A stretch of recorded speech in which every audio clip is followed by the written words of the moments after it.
Bismillah ar-Rahman ar-Rahim. Alhamdulillah Rabbil Alameen.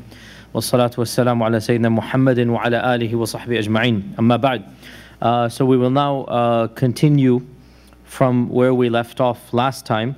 And we were supposed to do the election of Abū Bakr as-Siddiq. And the game plan is as follows, that typically speaking, Seerah finishes not with the death of the Prophet but with the election of Abū Bakr and the sending of Usama's caravan or the Usama's expedition to Syria.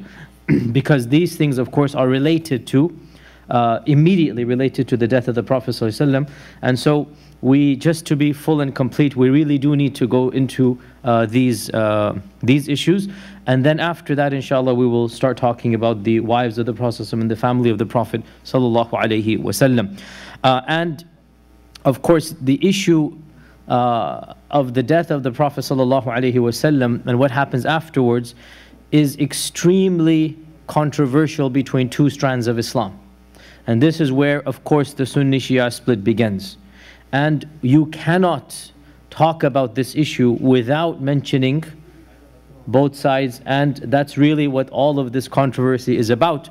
So today, I will be talking about one particular incident, and because of what has occurred elsewhere in this land, we will have to cut short and then talk a little bit about that issue as well towards the end of our talk. So today's lecture is actually going to concentrate on one incident, and that incident took place in the final days of the life of the Prophet ﷺ, and I skipped over it intentionally because I was going to talk about it basically today. And that incident is called the incident of Thursday, or the incident of the scrolls, qirtas. And qirtas is like what they would write on, the parchment. So the papyrus or something, they would write on this. And this incident involves a very controversial issue.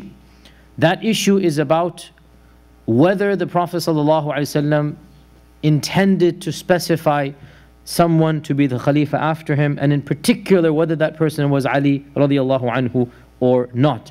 And much as I personally do not like to go back into history and talk about why and what, because in the end of the day what happened, happened. Still, this is an issue that every single Muslim that is involved with the religion at some point in his or her life is exposed to. And every single person at some point in his or her life finds some controversy where a person of the opposing side says, oh, this happened, oh, that happened, oh, this happened, or that happened. And therefore, questions arise. And so we have to go back to the very beginning, which is where the split occurred between the Sunni and the Shia, and then talk about interpretations of specific incidents. Now, I have already mentioned one incident in the final months of the Prophet ﷺ, and that is the incident of the well of, yeah, but what is it called? That's correct. Ghadir Khum, the well of Khum. Ghadir Khum, the well of Khum. So that incident is again a huge difference of interpretation. For the Shia, this incident is considered to be of utmost importance. And for us, we affirm this incident 100%. It is in our books. We have no problems affirming it. But our interpretation is very different. And that is that when you put it into context, the Prophet was defending Ali and raḍyAllāhu anhu, and he said that whoever irritates Ali irritates me, whoever wants to protect me, or whoever is my Mawla, then Ali is also his Mawla. So it's very clear that he was criticizing those groups or those people that found fault with Ali, and we have no problem in affirming any of this. And from our perspective, that was never intended to be the Khilafah. And what is this? What demonstrates this is a number of things. We'll just mention two of them. Number one, for us, the most important thing over and over again is the fact that the very last days of his life, sallallahu alaihi wasallam, he always emphasized Abū Bakr. He always mentioned Abū Bakr. And he insisted that Abū Bakr lead the salah. For us, this is a huge issue. In fact, it is the decisive issue, that never has the Prophet ﷺ commanded somebody to lead the salah when he is alive and he is in the masjid. And he commands and he says, Allah and His Messenger do not allow anyone other than Abu Bakr. And when they could not find Abu Bakr, and even Umar is found, what does he say? He says, no, go and find Abu Bakr and tell him to lead the salah. So Umar has to break his salah. And Abu Bakr is put. For us, these are not trivial matters. This is very significant. You cannot get more significant than this. So in light of all of these, we have to understand this particular incident that we're going to talk about today. And this incident is also authentic. And it is mentioned in our books of Bukhari and Muslim. Muttafaq alayh. Completely authentic. And this incident, the hadith occurs in bits and pieces. I'll mention the longer version that Ibn Abbas narrated. Thursday, and what a Thursday it was, meaning what a bad Thursday it was. When the pain of the Prophet ﷺ increased, he said, bring me a book, and I shall write for you something that will never go astray. Bring me a qirtas, bring me or pen and paper, we would say in English. Bring me pen and paper, and I will write something that you will never go astray. And Umar ibn al-Khattab raḍyAllāhu anhu said, the Prophet ﷺ is overcome by pain. He is clearly suffering, and we have the book of Allah, and that is sufficient for us. Hasbuna kitab Allah. That we don't need anything other than the book of Allah. And some others said, it does not mention who is the one who said this in any book of hadith. It is not mentioned. Some others said that the Prophet ﷺ is speaking randomly because of his fever. Meaning, you know, when you have a strong fever, then you do not speak properly. You're just speaking things without understanding what he is saying. And we don't know who said this. None of the books of hadith mention who said this from the Sunni tradition. The Shia tradition say this was also Umar. But from our books, this is not the case. We do not know who said this. And others said, confirm what he wants. Ask him. So they went to ask him. And they differed amongst themselves, the Sahaba, what is to be done. And the laghat, or the voices, went back and forth. And the Prophet ﷺ then said, when he saw this differing, he said, قُومُوا عَنِّي, stand away or stand up from me, for it is not befitting that any ikhtilaf goes on in my presence. You should not be having any ikhtilaf in my presence. And then Ibn Abbas says, later on, maybe the same day, maybe the next day, he advised them 3 things before he died. Number 1, expel the mushrikun from Jazirat al-Arab, from the Arabian Peninsula. Number 2, treat the delegations that come to you in the same manner as I used to treat them. Any new delegation comes, treat them the same. And then one of the sub-narrators says, and I forgot what was the third one. I forgot what was the third one. Then Ibn Abbas said, what a calamity. The biggest calamity was what came between the Prophet ﷺ and the writing of that parchment. And this hadith is Bukhari and Muslim, muttafaq alayh. No ikhtilaf, it is authentic, it happened, we all agree it happened. Okay, many issues to discuss. That will be our topic for today. And next Wednesday we'll come back and continue the election of Abu Bakr, because this is one of the things that we need to talk about with the election of Abu Bakr. And today we'll talk about this issue, this controversy. And before we get to the actual controversy, there are some tangential benefits that Bukhari raḍyAllāhu anhu derived from this hadith. He narrated this hadith in 7 different places in his book, 7 different places. And of the benefits that he derives, not related to the controversy, is the importance of writing down knowledge. The fact that the Prophet commanded them to write. So this shows we should be writing down. Of them is the importance of treating delegations that come in a positive and a good manner. That when delegations come to learn Islam, to study Islam, we should be hospitable to them. And this was of the last pieces of advice that the Prophet ﷺ gave. Of the benefits we learn from this incident is that it is not good to differ. And especially in front of the Prophet ﷺ, it was haram to differ. So he said, it is not befitting that differences occur in front of me. And so the Prophet ﷺ always disliked differences, and especially in front of him. And of the etiquettes that are mentioned by Imam Al-Bukhari that we derive from this hadith is we should not sit too long when we visit the sick. Because in fact, it becomes a nuisance for the sick person. When we visit somebody, it should be for a quick period of time, short period, find out how they're doing and then move on. So we should not prolong our stay, or else obviously it becomes irritating for the person who is sick. Also, as for the third point that the narrator forgot, Ibn Hajar compiles other ahadith and he says, it seems to indicate one of 2 things. Either The third point was to send Usama's army to Sham, or that his grave should not become an idol, because both of these things are narrated in other versions that he said towards the end of his life, that the Usama's army should go, or that his grave should not become an idol. Now, let's get into the controversy. What is the controversy? The controversy is very simple. According to the non-Sunni groups, the Shia groups, the Prophet ﷺ explicitly intended to write the wasiyah for Ali ibn Abi Talib. That he wanted to say the person in charge should be Ali ibn Abi Talib. Clear? That is the whole controversy. That because of Umar, according to them, raḍyAllāhu anhu, this didn't happen.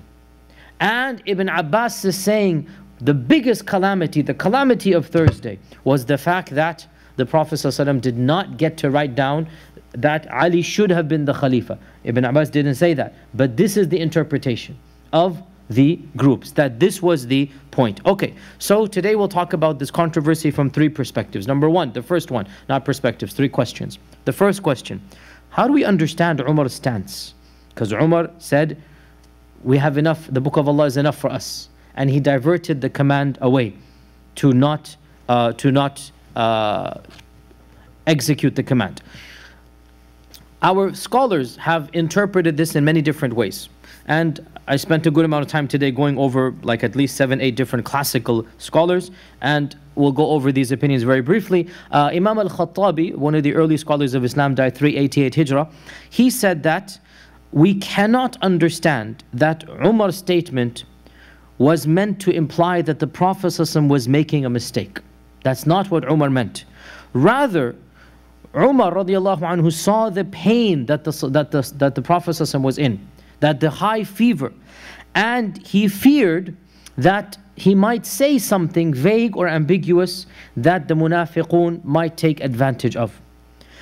Additionally, he said, it is well known that the Sahaba would at times negotiate directly with the Prophet ﷺ if the circumstances required, such as what happened at the camping of Badr, such as what happened at the Treaty of Hudaybiyah. And so Umar assumed this was one of those times you can go back and forth. So this is Al-Khattabi's interpretation. Al-Maziri, who died 453 Hijrah and also an early commentator of Sahih Muslim, he says that it appears the Prophet is giving a command, bring me something to write. But, he says, whenever somebody gives a command, there's always signs or indications that could be used to interpret that the command is not a command but a request. And it must be assumed that Umar raḍyAllāhu anhu saw something that downgraded the command to a request, and therefore he wanted to go back and forth.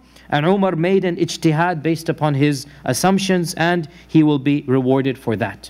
So according to Al-Maziri and Al-Qurtubi, the famous scholar from Cordoba, Al-Qurtubi, for the one from Cordoba, who died 676 al-Hijrah, he also said the same thing, that Umar raḍyAllāhu anhu must have seen something in the context, in the circumstance, that he felt that this was not a command.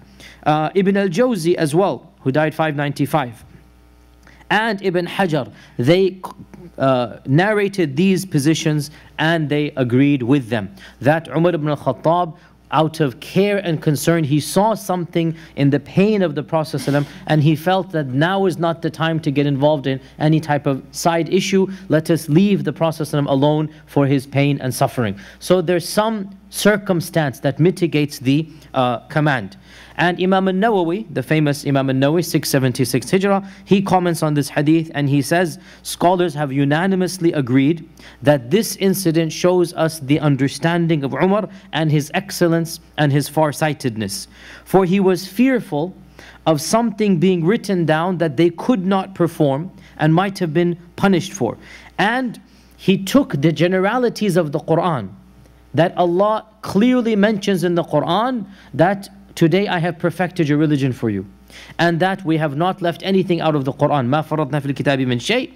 And realizing that the religion was completed at that point in time, he wanted to protect the Prophet ﷺ and ease matters upon him, meaning his pain. And he wanted to protect the ummah from misguidance.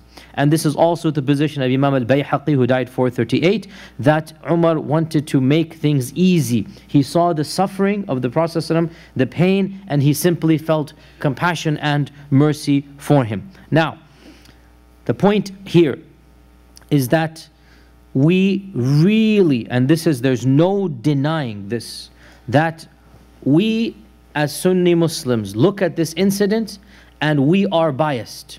There's no denying this. Just like the other group is also biased. Our bias is what? Our bias is, in light of the track record of Umar ibn al-Khattab raḍyAllāhu anhu, in light of the previous 20 years and all that he has done, and the next 13 years that he's also going to live and demonstrate, we have to understand what he has done in a positive light. Even if we don't understand the details, we weren't there, we don't know what Umar saw. But there must be a leap of faith, and knowing Umar's past, and knowing what he will do in the future, and knowing all of the ahadith that praise Umar ibn al-Khattab. Of them is the Prophet said, if there were a Nabi after me, it would be Umar. Of them is that if shaitan sees Umar coming down a path, he will run away. Of them is that there were people before who were inspired in ummahs. If anybody in the future were to be inspired, it would be Umar. So many ahadith about Umar ibn al-Khattab that are praising him. And in light of his credentials and resume, we simply have to have a leap of faith. And we say, whatever was his motivation, there must have been a good reason for it, even if we don't know the story. Now obviously the other group does not have a positive view of Umar from day one. And so when you don't have a positive view of somebody, and that person does something ambiguous, something semi-vague, and subhanAllah, this is the reality of the world we live in. If you really and truly love somebody and they make a little mistake, you'll forgive and overlook, correct? If it is a mistake, I'm just saying ambiguous. And if you don't like somebody and you have a long history, they do the same thing, what are you going to do? You're going to read in and you're going to have a bad opinion. So the fact of the matter is that, and I'll be very honest here, Umar's actions are ambiguous. We really, personally, I cannot see something that is crystal clear. These explanations are good attempts, but in the end of the day, they're attempts.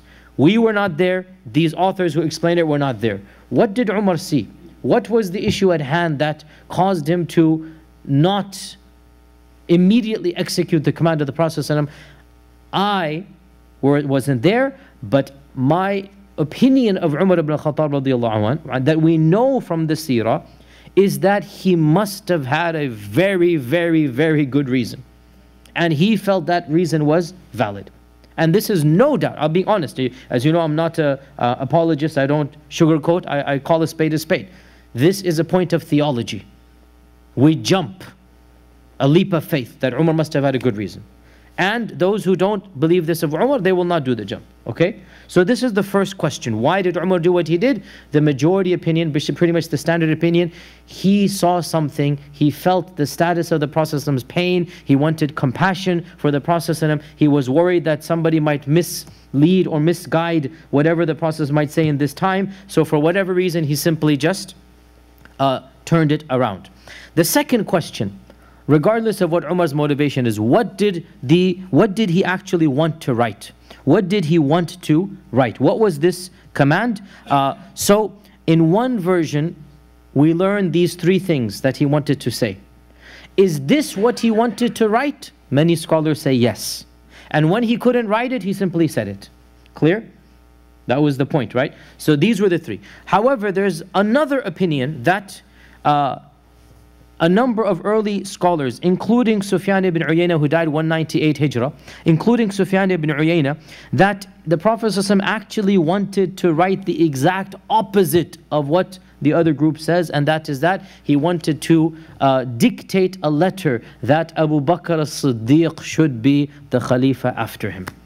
Should be the person in charge after him. The exact opposite. Where did we get this from? How could anybody say this? Because there are authentic narrations in Sahih Bukhari and in Sahih Muslim that before he fell this sick. Now, what day did this take place? This incident of Umar? Thursday. When did he pass away?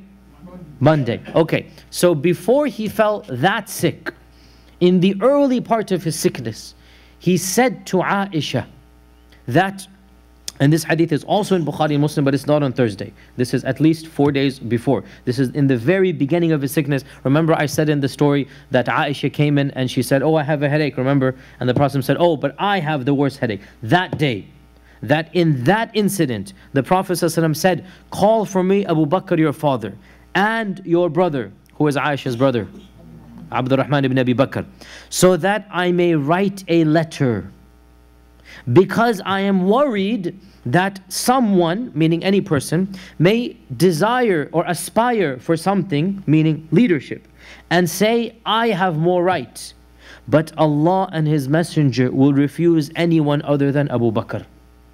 Now this hadith is also in Bukhari and Muslim, by the way, right? But it's not the Thursday incident, is it? This is before that. Maybe it was Tuesday or Monday before. So this is way before by 3 days, not way before, by a few days.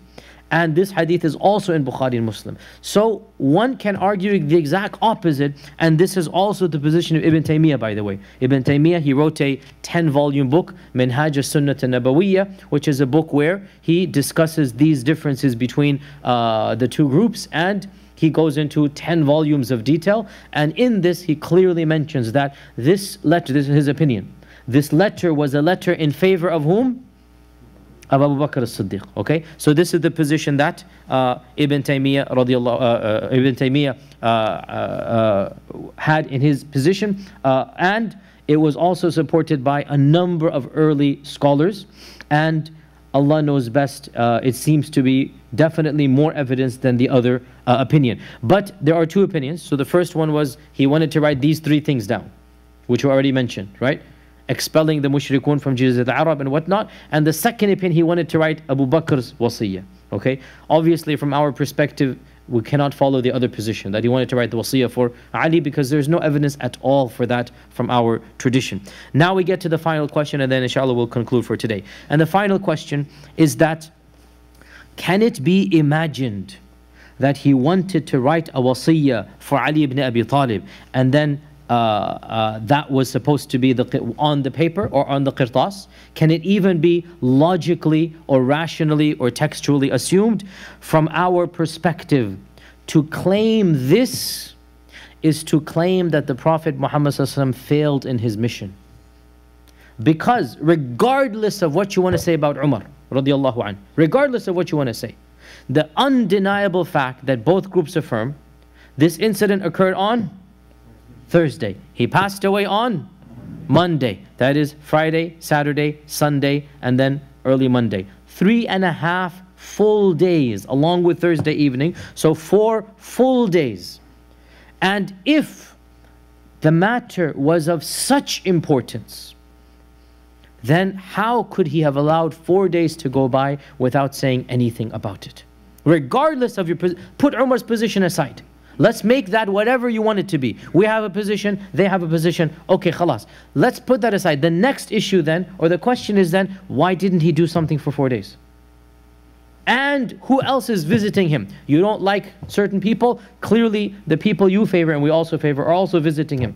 Fatima is visiting him. Ali radiallahu anhu is visiting him. All of them are visiting him. He does not say anything. So, clearly then, and Ibn Hajar points this out as well, that it is not possible that the Prophet would have left something so important without commenting on it for 4 days.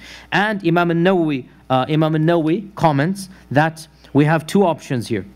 Either Allah subhanahu wa ta'ala told him to write something down, in which case, suppose a number of Sahaba diverted the writing, what should he have done? Was he ever stopped from doing what Allah told him to do? Did he ever just give up? No. So if Allah Azza wa Jal commanded him and it wasn't written down, the only alternative is that that command was abrogated. Or else you are accusing the Prophet of failing his mission. Correct? There is no. Or it wasn't a command from Allah, but rather it was an ijtihad from himself. And after what happened with this incident, he changed his mind and said, no need to write it down. These are the only two options we have. Either Allah told him and then it was mansukh, or he felt it should be done and then he changed his mind, okay, no need to do it.